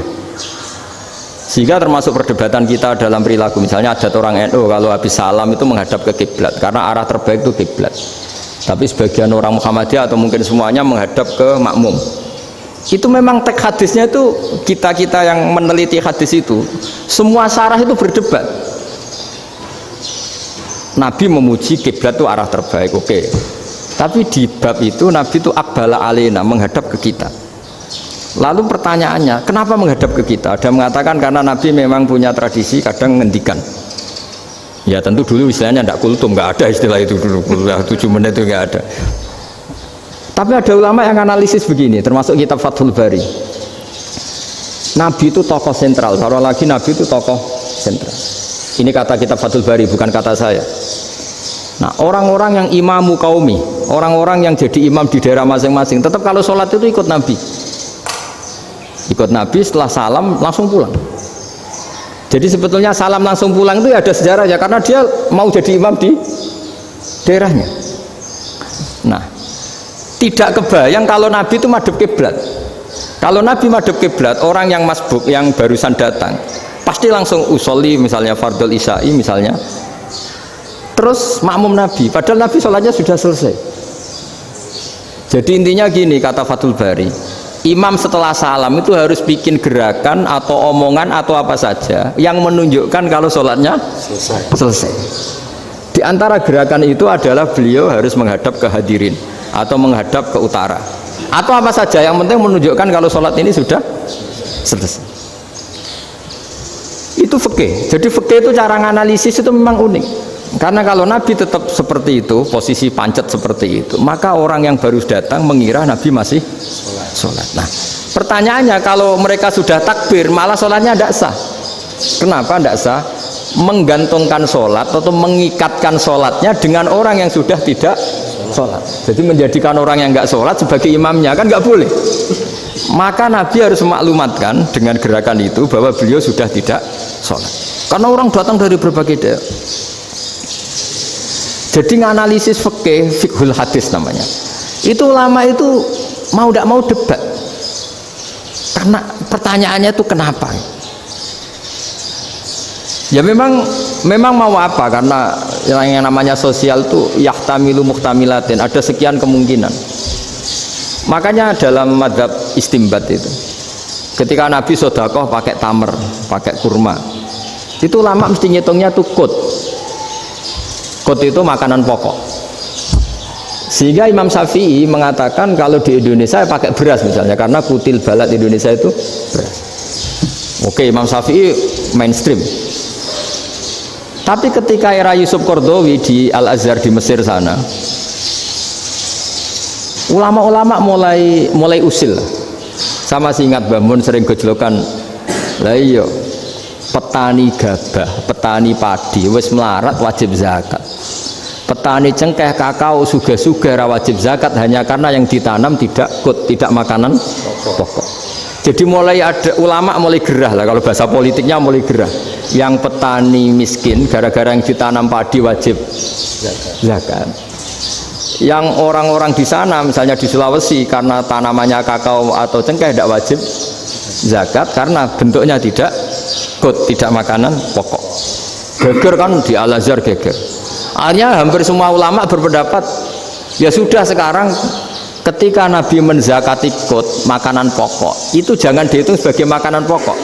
Wa mimma akhrajna lakum minal ard. Apa saja, ma itu apa saja. Makanya kata Yusuf Qaradawi, ma itu apa saja. Makanya semua tanaman yang menghasilkan uang itu wajib zakat. Nah, masalahnya kitab-kitab Syafi'iyah itu sudah mamlu'ah, sudah penuh dengan penjelasan misalnya fala zakata fil khadrawat, maka enggak perlu zakat untuk kayak kangkung, semangka dan sebagainya. Nah, lalu kiai-kiai angkatan modern kayak Mbah Mun itu sering dapat masukan. Saya pernah dengar sendiri, Yai, saya ini punya sawah 1 hektar, tak tanamin padi, itu nggak pernah kaya saya. Sekarang tak tanamin kangkung malah saya kaya, karena tiap 3 hari panen tak kirim ke Jakarta. Itu orang Indramayu yang tanya.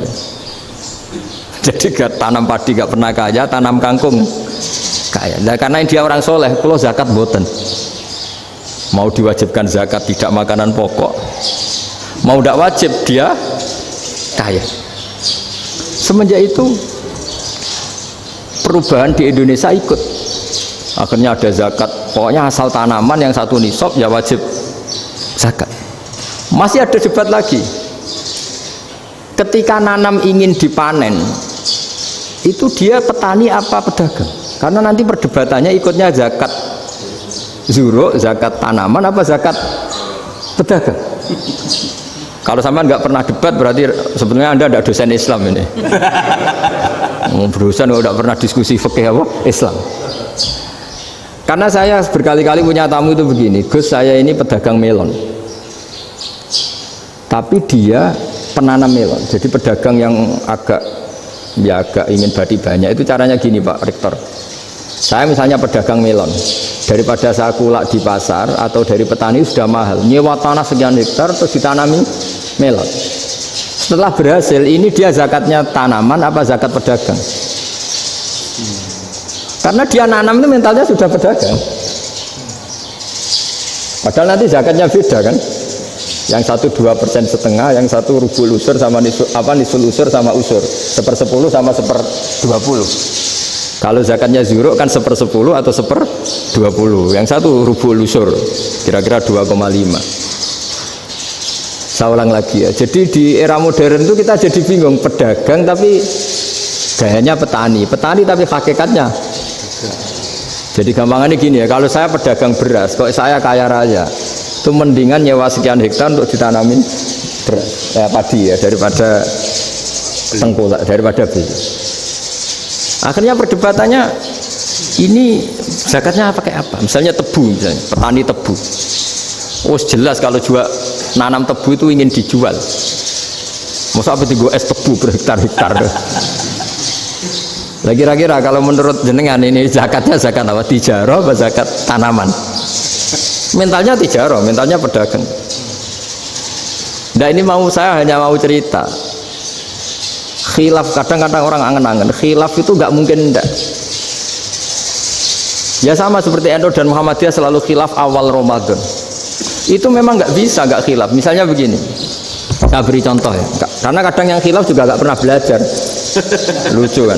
Tak beri contoh ya. 2001 itu abad keberapa coba? Tahun 2001. Abad 21 abad 20? Abad 21. Jadi meskipun terpaut 1 tahun, padahal abad itu 100 tahun. Nah, pikirannya orang-orang Muhammadiyah seperti itu. Hilal kalau sudah melewati garis ufuk, meskipun setengah derajat atau 1 derajat itu sudah ikut bulan berikutnya. Sehingga ya sudah, meskipun sekian derajat sudah dianggap Ramadan. Nah, pikirannya orang NU enggak. Harus ru'yah bil fi'li. Itu sebetulnya lagi-lagi sebenarnya enggak masalah NU dan Muhammadiyah, itu di kitab-kitab ya seperti itu. Kita ini enggak biasa goblok ya. Artinya kita yang keluarga kiai tahunya kunut mazhab Hanafi, enggak kunut mazhab Syafi'i. Tapi tahu-tahu ini mazhab NU, ini mazhab itu aneh itu menurut kita ini anggap apa? Mana ada Muhammadiyah jadi mustahid, mana ada NU jadi mustahid. Jadi sebetulnya orang tahu semua lah kalau Abu Hanifah itu tidak kunut, Imam Syafi'i itu kunut. Imam Syafi'i pernah main di masjidnya Abu Hanifah ya tidak kunut, ditanya kenapa tidak kunut? Jenengan itu presiden kunut, tidak sanggup mati Abu Hanifah. Dulu biasa aja. Sekarang geger. Ya karena tidak punya kegiatan.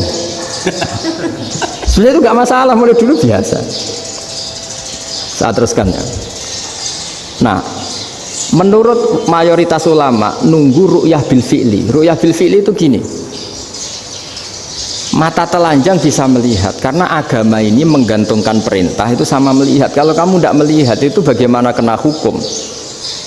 Ibarat gini, Pak Rektor datang ke rumah saya tapi saya nggak tahu, kena nggak saya hukum harus menghormati?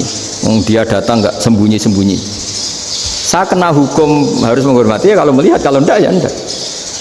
Tapi Pak Rektor tetap bilang, tapi saya hakikatnya datang, jadi saya datang saja. Itu kan ribet. Akhirnya ya sudah, itu nggak ada khilaf sampai mati, ada khilaf karena yang satu menggantungkan hukum itu digantungkan sama tahu. Kalau tidak tahu ya, misalnya baju saya ini hakikatnya ada najis, pas sholat saya tidak tahu, sholat saya sah apa enggak?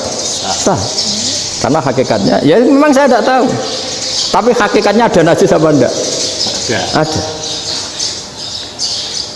Ya sudah, itu sama-sama masuk akal.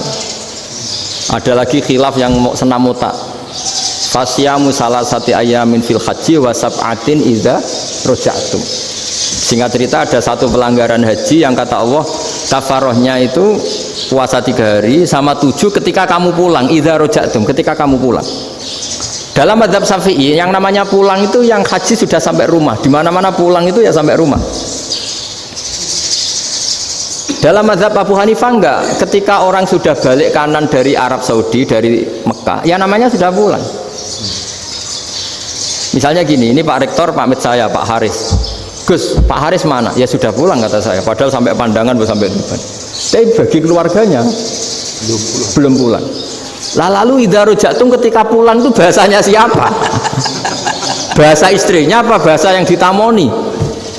Kamu ditamoni orang, terus tamunya mana? Sudah pulang. Tapi tanyakan istrinya, belum pulang. Khilaf-khilaf gini kok jadi geger itu kan goblok banget maksud saya itu. Jadi biasa, gitu itu biasa. Jadi ya karena memang ini bukan masalah akidah, ini masalah furu'iyah, masalah fikih itu masalah furu'iyah.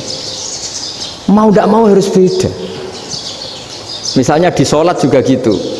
Wa ayyuku udin ku adal musolli sokat sholatu. Duduk dengan gaya apapun itu sholatnya sah. Jika sampean kalau haji atau umroh, orang Arab itu jenenge duduk enak-enak awak di kursi. Duduk sopan ya hanya orang Indonesia loh. Kalau sholat itu masih duduk ala orang tahiyat. Kalau sampean di Mekah, duduknya pakai apa coba? Kursi ya? Oh enak sholat duduk. Karena memang takbirnya di fikih dengan duduk gaya apa saja sah. Makanya sengenak awak duduk di kursi. Ribet kan? Mau tidak disahkan itu namanya duduk. Mau disahkan masa iya soal Allah kok duduk santai-santai gitu. Tapi mau apa? Ini fikih. Ya saya ulang lagi, ini fikih. Fikih itu ya sudah, ini fikih. Makanya kalau ulama berdebat, misalnya Abu Hanifah berpendapat sholat itu wajib baca Fatihah apa asal Quran. Dalam mainstreamnya ya Fatihah karena la sholata liman lam yaqra bi Fatihatil kitab. Tapi cara Abu Hanifah enggak. Faqra'u ma tayassara minal Qur'an, bacalah apa saja yang mudah bagi kamu, asal itu Quran. Sementing gak gending Jawa, gak nyanyi lah gitu. Ya sudah, mau apa coba? Jadi ya susah memang kalau fikih itu ya sudah seperti itu. Ada lagi yang masih ekstrim misalnya.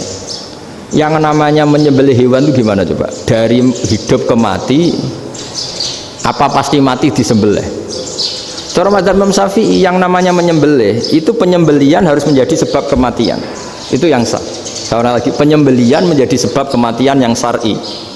Sehingga beliau mensyaratkan hewan yang disembelih ini masih punya hayatun mustaqirrah, punya kehidupan yang normal. Sehingga kalau nggak disembelih ya hidup. Sehingga kalau ada hewan ketabrak truk kejet-kejet mesti mati ini buat sembelih, itu nggak sah karena nggak usah disembelih ya wes mati kan. Karena ini hanya nunggu koordinasi Israel kan, dia kejet-kejet itu kan prosedur itu. Tapi tidak disembelih pun mati. Tapi cara mazhab Malik enggak. Pokoknya anggere jek duwe nyawa jenenge kewan urip. Dengan kamu sembelih berarti matine mergo mbok sembelih. Meskipun nanti ya gak usah disembelih ya mati. Coba hitung secara ilmu matematika. Kalau gak disembelih hidupnya 5 menit. Gara-gara kamu sembelih hidupnya langsung mati. Terus dia matinya, cara di persidangan matinya disebabkan apa? Disebabkan disembelih apa kecelakaan? Loh, debat toh kamu. Sama-sama UMM aja debat. Kalau nggak kecelakaan nggak disembelih.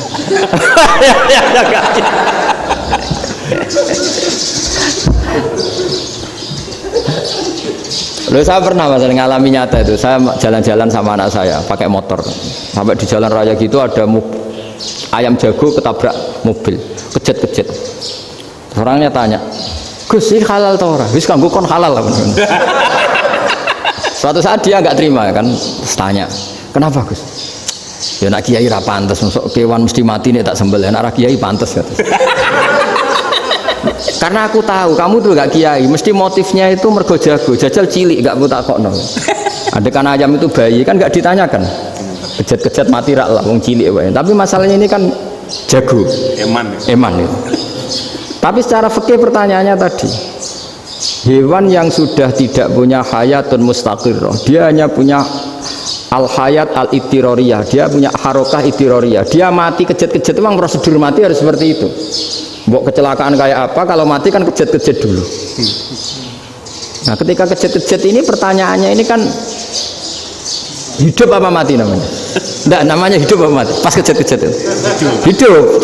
Cara Imam Malik itu hidup. Ya sudah, kalau hidup disembelih ya halal. Karena misalnya nanti kalau nggak disembelih matinya kan 2 menit lagi, gara-gara disembelih mati sekarang. Tetap penyebab kematian itu nyembelih. Penyembelian ini sebab kematian. Tapi kalau Imam Syafi'i enggak, cara berpikir wes nemen, paling roh besok kaget langsung mati. Kalau gitu berarti kamu nyembelih barang mati. Jadi fikih itu kadang unik. Makanya ketika ngitung fikih itu unik ya. Orang keluar mani wajib apa? Mandi kan. Terus Imam Syafi'i ditanya, kenapa kalau orang lahir kelahiran juga harus mandi? Namanya nifas. Fa innal walada waliyun munakidun. Ya, anak ya mani yang menggumpal. Bedanya apa anak dengan mani itu? Jadi fikih itu kadang lucu, di rumah-rumah tenan juga lucu. Keluar mani wajib mandi. Berarti kalau keluar anak ya wajib mandi, karena hakikatnya anak adalah mani yang mengkristal. Terus usia sudah di dosan macam-macam itu kan hakikatnya mani. Itu fikih. Nah terus ditanya, kenapa kalau lahir langsung mati tidak wajib disolati? Ya jawabannya Mas Syafi'i lucu. Di mana-mana sholat tuh nyolati mayit. Yang namanya mayit itu pernah hidup terus mati. Kalau itu ndak mayit ya sudah. Jadi kadang, nah iya kan disebut sholat mayit. Yang namanya mayit itu apa? Pernah hidup. Pernah hidup. Nah ini kan ndak pernah hidup. Maka ya sudah seperti itu. Jadi nggak khilaf itu nggak mungkin. Nah kalau qit'atul lahmin, kalau hanya potongan daging, mungkin wah itu tidak manusia karena qit'atul lahmin. Sekarang pertanyaannya, kalau sudah berbentuk manusia meskipun tidak pernah hidup, nah ini mulai perdebatan karena melihat tidak pernah hidup itu nggak memenuhi syarat, tapi melihat ini sudah suratu adamiyin, bentuknya sudah. Nah kira-kira gitu perdebatan fikih. Makanya dulu awal mula zaman sahabat itu sudah debat. Masyhur kan, Nabi ada kontingen ke Bani Quraidah. Ya kalau kira-kira saya minta Pak Rektor kamu jangan, kalau ke Malang jangan sholat asar kecuali sampai Tuban. Sebelum Tuban ternyata matahari mau tenggelam. Terus Pak Rektor milih, wah sudah sholat di Bulu. Padahal belum Tuban. Padahal saya bilang jangan sholat asar kecuali di Tuban. Yang Pak Haris enggak, tetap sholat di Tuban meskipun matahari sudah tenggelam. Karena Nabi menyebut Tuban. Singkat cerita, zaman itu kan Bani Quraidah, la tusolliyanal asra illa fi Bani Quraidah. Kalian semua jangan sholat asar kecuali sampai Bani Quraidah. Ternyata di tengah perjalanan matahari sudah mau tenggelam, kira-kira kurang 2 menit atau 3 menit. Sahabat-sahabat, sudahlah kita sholat asar di sini. Kalau sampai sana pasti sudah tenggelam. Separuh sholat. Yang separuh enggak, kata Nabi harus di Bani Quraidah. Ya sudah nunggu di Bani Quraidah meskipun matahari sudah tenggelam. Singkat cerita dua kelompok ini matur, ya Rasulullah kita ngalami ini perdebatan gini-gini. Di semua riwayat di hadis-hadis sahih disebut falam yu'annif wahidan minhuma. Nabi tidak menyalahkan salah satunya atau enggak menyalahkan dua-duanya. Itu bahasa Indonesia juga ribet, yang benar gimana itu? Enggak menyalahkan salah satunya, apa enggak menyalahkan dua-duanya? Gimana bahasa benernya? Salah satunya. Salah satunya itu dua-duanya? Ya. Enggak, kalau bahasa Indonesia tidak menyalahkan Kedua-duanya. kedua-duanya apa salah satunya yang benar? Kedua-duanya. Kedua-duanya. Bahasa Indonesia itu ya kadang ruwet ya. Orang pinter kayak Pak Habibie itu namanya ya orang luar biasa. Nanti sekolahnya orang-orang idiot itu ya sekolahan luar biasa. Orang pinter banget bahasa Indonesianya ya luar biasa. Kalau sekolah untuk orang-orang yang idiot juga luar biasa. Jadi kalau dipuji luar biasa itu gak jelas nih luar biasa ya. Gak jelas kadang bahasa kita ini kadang ya gak jelas. Nah itu gak menyalahkan dua-duanya apa salah satunya? Keduanya. Tidak menyalahkan kedua-duanya. Misalnya dibahasakan gak menyalahkan salah satunya, benar apa salah? Benar ya? Benar, berarti ya sudah benar semua. Jadi itu bukti bahwa ijtihad itu boleh. Seorang lagi bukti bahwa ijtihad itu boleh. Padahal ini jelas yang satu harus sholat asar padahal matahari sudah tenggelam. Makanya diantara fikih unik itu begini. Saya ulang lagi fikih unik. Saya menyaksikan betul ketika ada orang tanya Mbah Mun, saya ini Kopassus. Kadang latihan itu sampai waktu zuhur habis. Saya harus bagaimana? Jawabannya Mbah Mun itu unik. Sementing ojo ngosor sholat. Engkau yojo niat jamak, atau kodok katanya. Singkat cerita terus orang ini diskusi sama saya karena ini ya alim pernah mondok. Kenapa kosor tidak boleh? Karena kosor itu ekstrim, merubah bentuk sholat dari 4 menjadi 2. Maka alasannya harus jelas. Harus jelas itu orang yang latihan di Kopassus itu kan dia sudah berasrama di situ. Berarti dia sudah tidak musafir karena asramanya di situ, sudah mukim. Kalau dia kosor itu merubah bentuk sholat dari 4 menjadi 2. Merubah itu ekstrim. Tapi kalau dia kodok itu hanya mengakhirkan sholat dari waktunya. Kira-kira kalau kamu jadi malaikat ekstrim mana? Merubah sama menunda? Ekstrim merubah kan? Karena 4 menjadi 2. Terus ojo jamak takdim tapi jamak takhir. Itu juga penting. Bagi pengkaji fikih itu penting. Kalau jamak takhir itu salah-salah sidik ora pati popo. Kenapa? Kan mirip zuhur kodok. Kalau jamak takhir kan tapi kalau jamak takdim asar kok di waktu zuhur. Ekstrim mana? Perubahan takhir sama takdim itu ekstrim mana? Ekstrim takdim karena melakukan sesuatu belum waktunya. Belum waktunya. Jadi itu memang ya memang tadi kajian-kajian fikih itu memang unik. Karena bagi ahlinya, saya ulang lagi tapi ini saya ulang lagi bagi ahlinya. Makanya ketika Nabi menjamak sholat ketika nusuk, ketika haji itu kata Imam Syafi'i lis safar. Karena Nabi pergi jauh karena rumahnya Madinah. Tapi resikonya fatwa itu adalah orang Mekah nggak boleh jamak karena kawasannya nggak sampai 90 kilo lah kalau sekarang mungkin. Tapi kalau tahu Imam Malik nggak jalin nusuk sehingga orang Mekah pun yang haji ya boleh jamak karena alasan jamaknya karena nusuk, karena haji bukan karena jarak. Terus diteruskan lagi. Kalau karena pergi boleh jamak, memangnya pergi itu kenapa? Karena repot. Nah itu masalah kan Mbak Sakok. Nah, terus mulai ada orang-orang yang ngawur kan resepsi jamak ribet. Wes resepsi duit utangan kan capek. Wah itu sudah jamak. Ribet kan. Jadi kalau sudah illatul hukmi itu sudah mesti bikin masalah. Kalau sudah illatul hukmi itu pasti bikin masalah. Nah, pertanyaannya jamak itu masih gampang karena bentuknya sholat masih 4. Yang ekstrim kalau kosor karena bentuk sholat 4 menjadi 2. Maka kata Mbah Mun pesennya nak kue ra mesti bener jika alasan itu tidak mesti benarnya. Pokoknya sementing tidak kosor katanya. Juga tidak jamak takdim karena kosor ini kan merubah bentuk sholat kan ekstrim. Jamak takdim juga ekstrim karena mendahulukan sholat sebelum waktunya. Kalau jamak takhir kan biasa, kalaupun salah kan mirip kodok. Ya mirip kodok biasa kan. Nah ini saya cerita, jadi fikih itu bagi ahlinya itu memang punya konsekuensi yang seperti itu. Makanya pertanyaannya misalnya bagaimana hukumnya penyembelihan lewat mesin? Ya ribet kan. Bagaimana nyembelih dari apa ini? Belakang. Saya baca di kitab-kitab nyembelih dari belakang itu ya hukumnya tetap boleh asal apa itu hulkum dan mari itu terpotong. Tapi pertanyaannya, jangan-jangan ayamnya sudah kaget dulu karena uratnya ini. Makanya perlu ditanya ahli medis, setelah uratnya tercabut ini jangan-jangan sudah berstatus mati. Kan potensi ketika dipotong dari sini potensi sudah berstatus mati. Makanya nah kalau misalnya menyembelih dengan dibaca plak gitu langsung mati gimana? Itu tetap ada dokhtoh, kalau dalam bahasa fikih dokhtoh. Dia terkaget begitu ada dokhtoh karena nggak bisa bernafas terus mati, berarti kelangsungannya bangkai.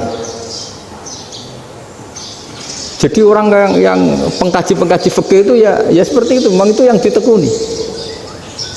Tapi kita sebagai orang awam ya tadi, nak sing kecelakaan itu wedhus, ayam jago ngeman, tapi nak pitik cilik ikhlas.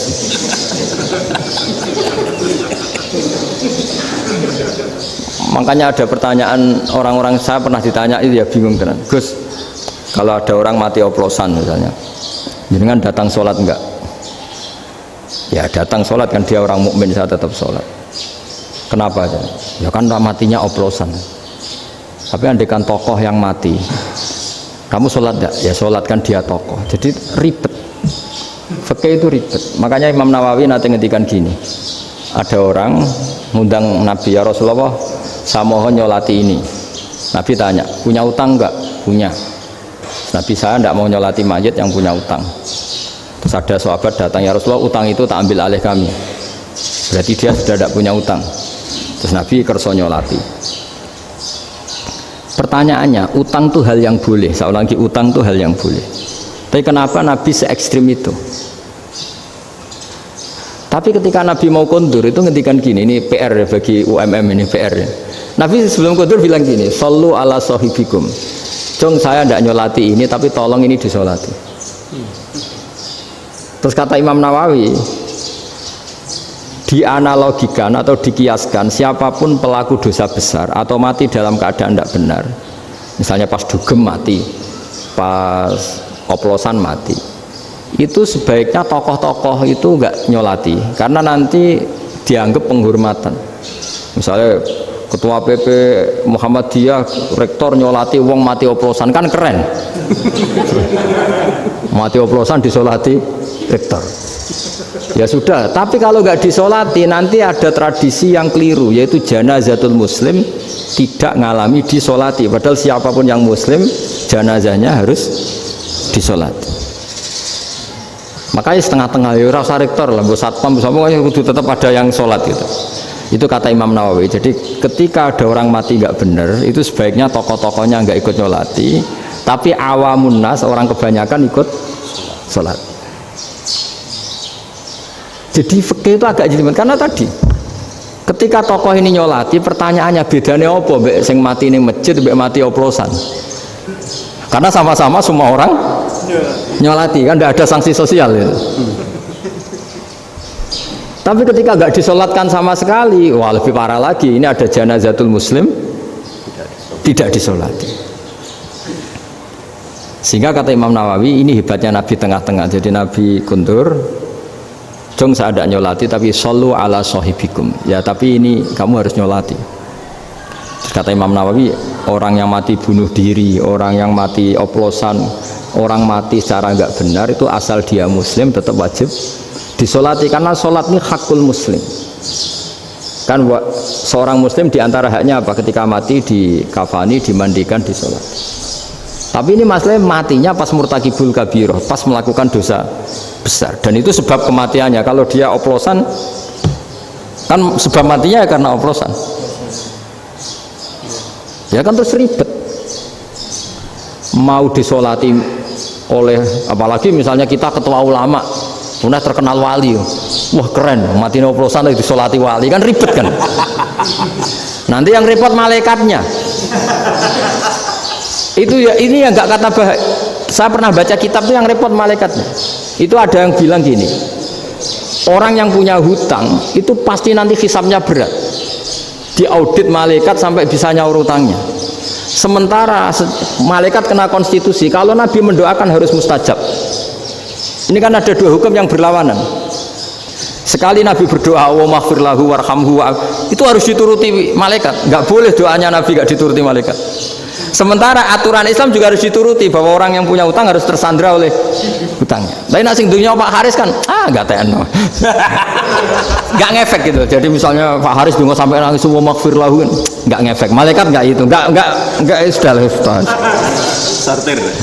Tapi kalau Nabi yang berdoa kan harus dituruti. Ini masalahnya kan itu. Nah kalau diturutin berarti hutangnya harus bebas. Padahal secara aturan harus tersandra karena punya hutang. Dan nanti sama kalau yang mati oplosan ini yang doain wali, kok wali sampai Allah maghfir lahu, doanya wali kan harus terkabul. Sementara secara hukum dia harus kena sanksi karena oplosan tadi. Daripada ngerepotno malaikat, sudahlah wali-wali ini tidak usah ikut nyolatin. Yang nyolati ya orang-orang nggak jelas ini, sehingga kan malaikat kan santai aja kalau mau nyiksa. Loh, tapi kan sudah didoain, tidak ngefek. Karena doanya orang-orang nggak penting. Itu ada tuh di sarah Muslim itu.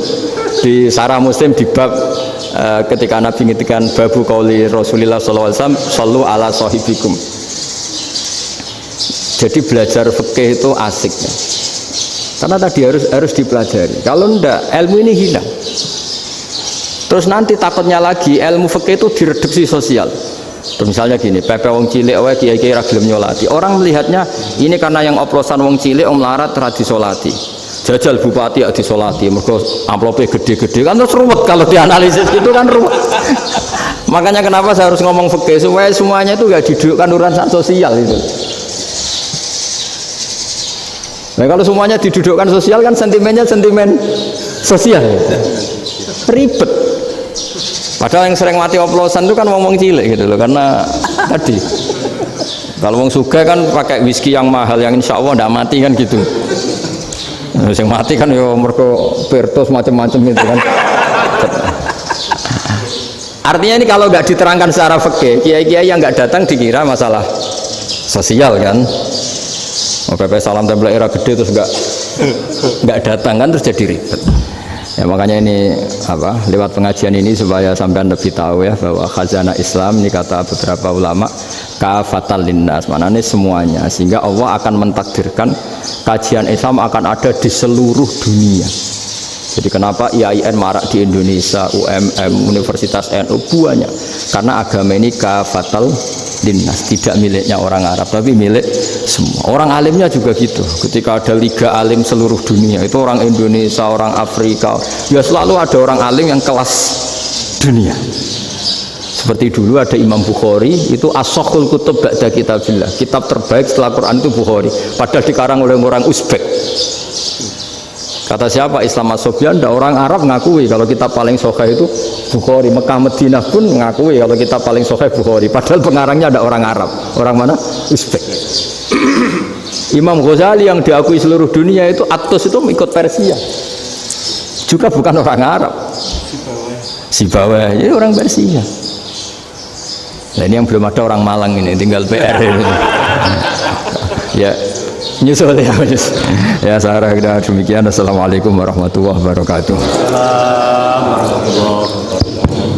Alal kafi salatullah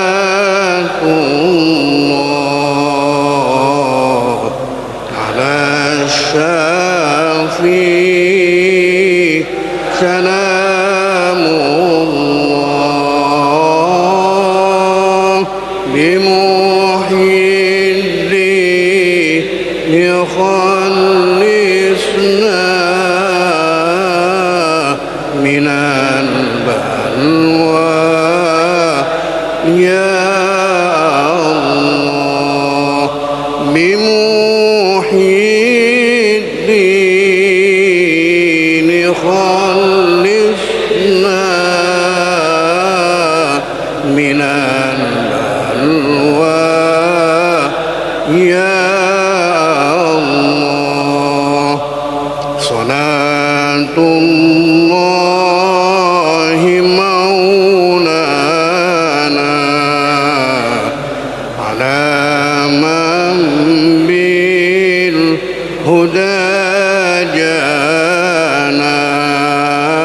جانا ومن بالحق أولانا شفيع الخلق عند الله ومن بالحق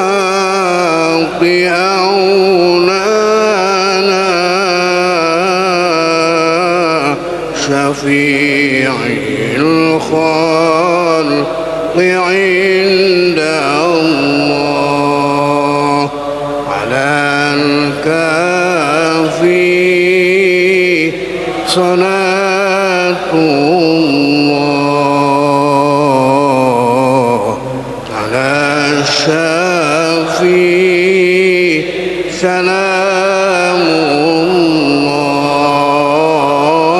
الله بمحيي الدين خلصنا من البلوى يا الله بمحيي الدين خلصنا من البلوى يا